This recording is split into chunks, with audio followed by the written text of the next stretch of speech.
বলি, এই যে বৌমা, সকাল হয়ে গিয়েছে, এত বেলা করে উঠলে বাড়ির কাজ করবে কে শুনি? তুমি কি বাপের বাড়ি থেকে আসার সময় কাজের লোক সাথে নিয়ে এসেছো? এই তো মা, আমি এক্ষুনি সব কাজ করে দিচ্ছি। তাড়াতাড়ি কাজ শেষ করে নদী থেকে পানি নিয়ে আসবে, আজ বলেছি, আর যেন কোনোদিন বলতে না হয়। ঠিক আছে মা।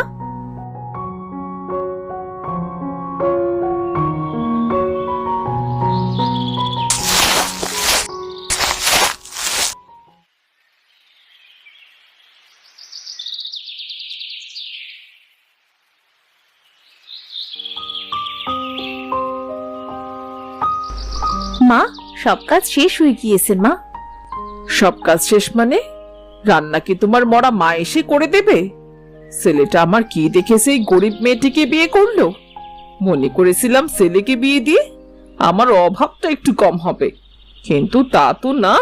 তিনি এনেছেন এমন মেয়ে যার মা বাবাই নেই। মা, আমি তো আপনার সব কাজ করে দিচ্ছি, তাহলে এমন করে কেন কথা বলছেন?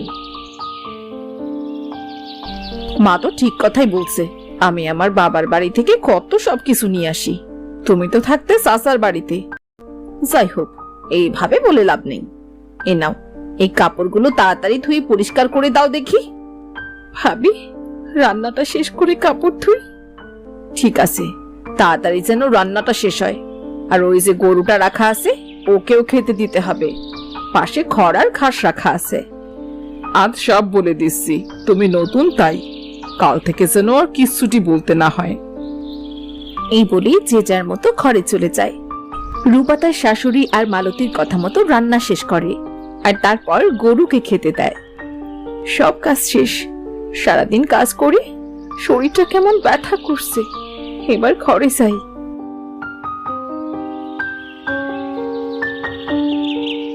রূপা যখন ঘরে যায়, তখন মাঠ থেকে সজল আসে।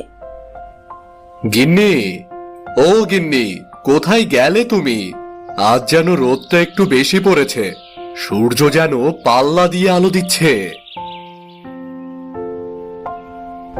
এই নাও পানি, পানি খেয়ে হাত মুখ ধুয়ে খাবার খেয়ে নাও।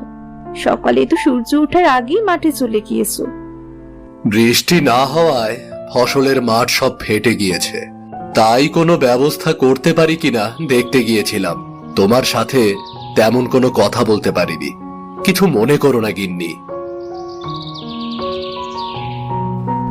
আমাদের কাজের বাড়ি, কাজ না করলে কি খাওয়া হবে? আবার দিচ্ছি, খেয়ে নে বাবা। তুমি কেন খাবার দেবে? এখন থেকে তোমাদের নতুন বৌমা খাবার দেবে। বৌমা, তুমি কালই বাড়িতে এসেছো, কিছুদিন যাক, তারপর কাজ করবে। বাপ মা মরা মেয়ে, শুনেছি চাচা চাচি সারাদিন কাজ করিয়ে ঠিক মতো খেতেও দিত না। কত কষ্ট পেয়েছে মেয়েটা। তুই কলেজ যা তো। সারাদিন কত কাজ করলাম, কিন্তু মা বললো আমাকে কাজ করতে দেয় না। হায় আল্লাহ, আমার কপালে কি তুমি সুখ লিখোনি? আজ মনে হয় বৃষ্টি হবে। যাক, অবশেষে বিধাতার ডাক শুনেছেন। ভাবি, আমি আপনাকে সাহায্য করি, বলুন না জ্বালানিগুলো কোথায় রাখতে হবে? ছোট বউ, তোমাকে কাজ করতে হবে না, তুমি সজলের কাছে যাও, যা করার সব আমি করছি। গিন্নি, আমি মাঠে যাচ্ছি, জমির আইল ঠিক করতে হবে, যাতে করে পানি না বের হয়ে যায়। ঠিক আছে। বলি, আয় মেয়ে, দাঁড়িয়ে না থেকে কাজ করো তো। জ্বালানিগুলো রান্নাঘরে রাখবে, হাঁস মুরগিগুলো তুলে ফেলো, আমি ঘরে যাচ্ছি। ঠিক আছে ভাবি।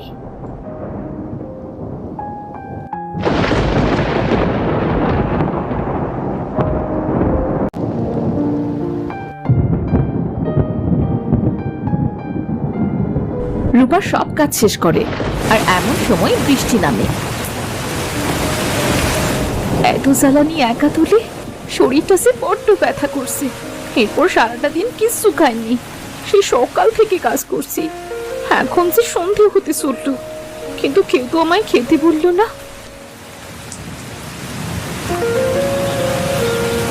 রূপা তার শাশুড়ির কাছে যায়। মা, আসলে আমার খুব খিদে পেয়েছে, সারাদিন কিছু খাইনি তো, যদি দুটো। বলি নতুন বউ হয়ে খাবার চাইতে এসেছো? বাপের বাড়িতে তো দুদিন না খেয়েও থাকতে, আর এখানে এসে দুবেলা না খেয়ে থাকতে পারছো না? হাঁড়িতে ভাত নেই, রাতে রান্না হবে, তারপর খাবে। আচ্ছা ঠিক আছে মা। বিকেলে সজল মাঠ থেকে আসে। মা, ভাবি, আমাকে পাশের গ্রামে যেতে হবে। রহিমের মা খুব অসুস্থ, খবর পাঠিয়েছে। এখন তো বৃষ্টি কম হয়েছে, আমার আসতে দুদিন সময় লাগবে। তোমরা রূপাকে দেখে রেখো, মেয়েটা কাল এবারই এসেছে মাত্র। ঠিক আছে, বেশি করে টাকা নিয়ে যা। পাশের গ্রামে সব রকমের সবজি। গিন্নি, আমি আসছি। তুমি সব সময় মায়ের কাছে থেকো, তাহলে তোমার ভালো লাগবে।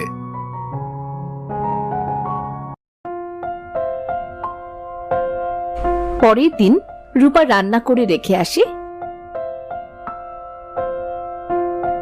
মালতী লুকিয়ে লুকিয়ে খাবারে ঝাল আর লবণ বেশি করে দিয়ে দেয়। শাশুড়ি খাওয়ার সময়, বৌমা, এ কি রান্না করেছো? যেমন ঝাল তেমনি লবণ। মা, তোমার ছোট বউ ইচ্ছে করেই এমনটা করেছে, যাতে আমরা কেউ খেতে না পারি। বিশ্বাস করুন ভাবি, আমি বুঝতে পারিনি সে তরকারিতে। এই যে নবাবের বেটি, ঝাল লবণ তরকারি কিনতে টাকা লাগে না? এগুলো কি তোর বাপ মা এসে কিনে দিয়ে যাবে? হ্যাঁ, হ্যাঁ লাগছে মা, ছেড়ে দিন, আমি এখন থেকে সব থেকে খেয়াল রাখবো। বলছি আমি তোকে ছেড়ে দিচ্ছি, তুই আজ দিনের ভেতর তোর বাপের বাড়ি থেকে টাকা আনবি, আর তা না হলে এক্ষুনি বাড়ি থেকে বেরিয়ে যা। মা, আপনি তো সব জানেন, কে দেবে আমাকে টাকা? দয়া করে আমাকে এখানে থাকতে দিন, আমার যে আর যাবার মতো কোনো জায়গা নেই মা। সেটা আমরা কিভাবে বলবো? শোন, টাকা আনতে না পারলে তুই আর এই বাড়িতে ফিরবি না। এখন আমার ছেলেও বাড়িতে নেই, সে বাড়ি ফিরলে বলবো তুই মরে গেছিস। রূপার শাশুড়ি আর মালতী মিলে রূপাকে বাড়ি থেকে বের করে দেয়। রূপা কাঁদতে কাঁদতে হাঁটতে শুরু করে। সে হাঁটতে হাঁটতে জঙ্গলের ভেতর চলে যায়। আমার যে খুব খিদেও পেয়েছে। হে বিধাতা, তুমি আমার কপালে সুখ লিখতে কি ভুলে গিয়েছো? এখন আমি যাবো কোথায়? চাচা চাচির বাড়ি গেলে তো ওরা আমায় মেরেই ফেলবে। কেমন জীবন দিলে তুমি আমায়। এই বলে রূপা যখন কাঁদছিল, তখন সেই রাস্তা দিয়ে এক বুড়ি যাচ্ছিল। রূপাকে কাঁদতে দেখে বুড়ি রূপার কাছে আসে আর তার কান্নার কারণ জানতে চায়। বুড়িমা, আমার এই পৃথিবীতে কেউ নেই। চাচা চাচির কাছে বড় হয়েছি, কিন্তু তারা আমাকে অনেক অত্যাচার করত। আর এরপর আমার বিয়ে হয়, সেখানেও বিধাতা আমার কপালে সুখ লিখেনি।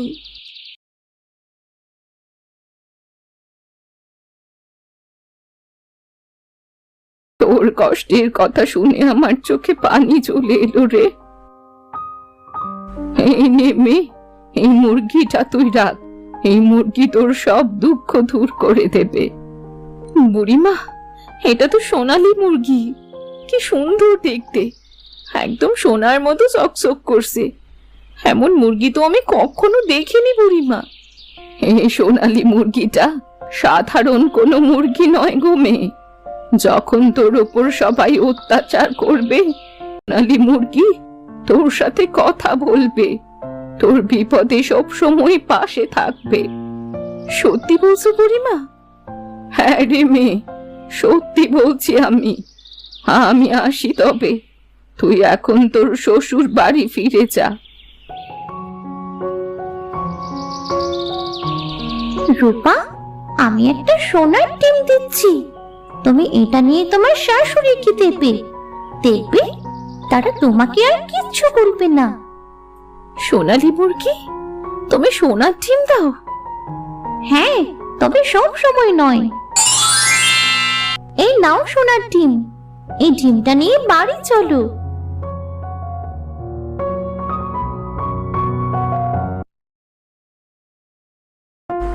রূপা সোনালী মুরগির কথা মতো ডিম ও সোনালী মুরগি নিয়ে বাড়ি ফিরে আসে। আরে এই মেয়ে, তুই আবার বাড়ি এসেছিস? তা টাকা এনেছিস সাথে? মা, আমি একটা সোনার ডিম এনেছি, এই নিন মা। আরে তাই তো, এই ডিম বিক্রি করলে অনেক দিন বসে খেতে পারবো। আমাদের আর কিছুর জন্য কষ্ট পেতে হবে না। মা, আপনি তো আমাকে তুই করে বলছিলেন, এখন আবার তুমি? মা, ও মা, দেখেন আপনার ছোট বৌমা কত সুন্দর একটা সোনালী মুরগি এনেছে। এত সুন্দর মুরগি তো আমি আগে কখনো দেখিনি মা। এই মুরগিটা আমি নেব। ঠিক আছে বড় বউ, ঠিক আছে। ছোট বউ, তোমার মুরগিটা বড় বউকে দাও। মা, এই মুরগিটা আমার খুব শখের মুরগি, আমি এটা দিতে পারবো না। এই সোনালী মুরগি তুমি দেবে, তোমার বাপেও দেবে। রূপার সাথে কাড়াকাড়ি করে মালতী মুরগিটা নিয়ে নেয়। ভাবি, আমার মুরগিটা দিয়ে দিন, এখন থেকে এই মুরগিটা আমার। এই বলে মালতী মুরগিটি নিয়ে ঘরের দিকে যাচ্ছিল। ঠিক তখনই সোনালী মুরগি মালতীর হাতে মুখে সহ সারা শরীরে ঠোকর দিতে শুরু করে।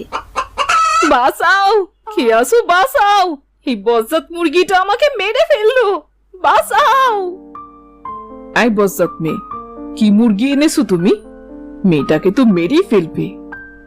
সোনালী, আমার কাছে আয়, ছেড়ে দি উনাকে, চল আমার ঘরে যাই। তোর তো আবার ক্ষুধা পেয়েছে তাই না?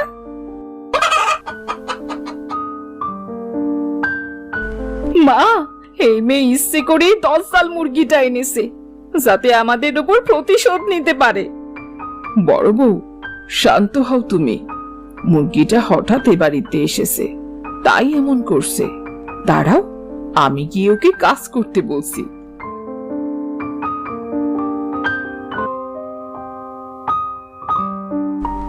এই কি ছোট বউ, তোমার সোনালী মুরগিকে খাবার খাওয়াচ্ছ? ওদিকে বাড়ির কাজ করবে কে? মা, আমি তো আপনাদের কথা মতো টাকার ব্যবস্থা করে দিয়েছি, এখন এসব কাজ করব কেন? আমি তো নতুন বউ, এখন সংসারের কাজ আমি কেন একা করব? এই মেয়ে, টাকার ব্যবস্থা করে দিয়েছো তাতে কি? তুমি গরিবের মেয়ে, তাই বাড়ির সব কাজ তুমিই করবে। আর এই বজ্জাত মুরগিটাকে কেন খাবার দিয়েছো তুমি? হ্যাঁ, ওরে বাবারে, মরে গেলাম রে, কে আসো বাসা। সাথে ভালোভাবে কথা বলবেন, আমার উপর অত্যাচার করার কথা মাথায় আনবেন না, না হলে আমার এই সোনালী মুরগিটাই আপনাদের আবার এই হাল করবে। এখন জানতো, আপনি আর ভাবি মিলে সব কাজ করুন। সোনালী, তুই খেয়ে নে এখন। সোনালী খাবার খেতে শুরু করে। এরপর সোনালী মুরগি ভয় দেখিয়ে বাড়ির সব কাজ শাশুড়ি আর মালতীকে দিয়ে করায়। বড় বউ, এই সোনালী মুরগি মনে হচ্ছে জাদু জানে। এই মুরগি যতদিন থাকবে আমরা ছোট বউকে কিচ্ছু করতে পারবো না। আজ রাতেই আমাদের সোনালী মুরগিটাকে মেরে ফেলতে হবে। আপনি ঠিক কথাই বলেছেন মা, এখন শুধু রাতের অপেক্ষা। মালতী আর তার শাশুড়ি রাতের জন্য অপেক্ষা করতে থাকে। রূপা যখন ঘুমিয়ে পড়ে, তখন তারা চুপি চুপি সোনালী মুরগিকে বাইরে নিয়ে আসে। এরপর তারা একটা কাঁচি এনে সোনালী মুরগিকে যখনই মেরে ফেলবে, মুরগি তার জাদু দিয়ে ওই কাঁচিটা দিয়েই মালতী আর তার শাশুড়িকে মারতে থাকে। আর তারা চিৎকার করতে থাকে। তাদের চিৎকার শুনে রূপা বাইরে বেরিয়ে আসে। সোনালী, কি করছিসটা কি তুই? ওদের শাস্তি দিচ্ছি। এ কি, মা আর ভাবির সাথে এমন কেন হচ্ছে? কাচি নিজে নিজে কিভাবে মারছে? তোমরা সত্যি কথা বলবে নাকি আমি বলবো? মুরগি কথা বলছে? এমন সোনার মতো মুরগি কোথায় ছিল?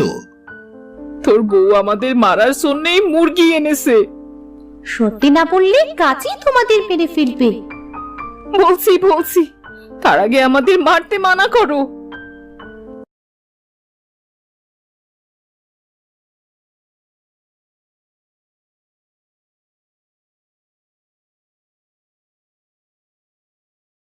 ছি মা, ছি। আমার বউ গরিব বলে এত কষ্ট দিয়েছো তোমরা তাকে, বাড়ি থেকে বের করে পর্যন্ত দিয়েছো। থাকবো না আমি তোমাদের সাথে, আমি আমার বউকে নিয়ে চলে যাব। যাস না বাবা, যাস না। সত্যি আমি ভুল করেছি, আমায় ক্ষমা করে দে। আমি আমার ভুল বুঝতে পেরেছি বাবা, আর কখনো এমন করব না। মা নিজের ভুল বুঝতে পেরেছে। আমরা কোথাও যাচ্ছি না। বোন, আমাকেও ক্ষমা করে দিও। সব যখন ঠিক হয়ে গেছে, এবার আমিও চলে যাচ্ছি। তবে এই পালকটা রাখো, যখন কোনো বিপদে পড়বে তখন আমায় স্মরণ করো, আমি আবার চলে আসবো। আর এই সোনার ডিমগুলো তোমার, রূপা, এগুলো তুমি অসময়ে ব্যবহার করো। আমি আসি তবে। ভালো থাকিস সোনালি। সোনালি মুরগি সবার থেকে বিদায় নিয়ে চলে যায়, আর এরপর থেকে সবাই রূপাকে ভালোবাসতে শুরু করে। সোনালি মুরগির দেওয়া সোনার ডিম বিক্রি করে তাদের সব অভাব চলে যায়।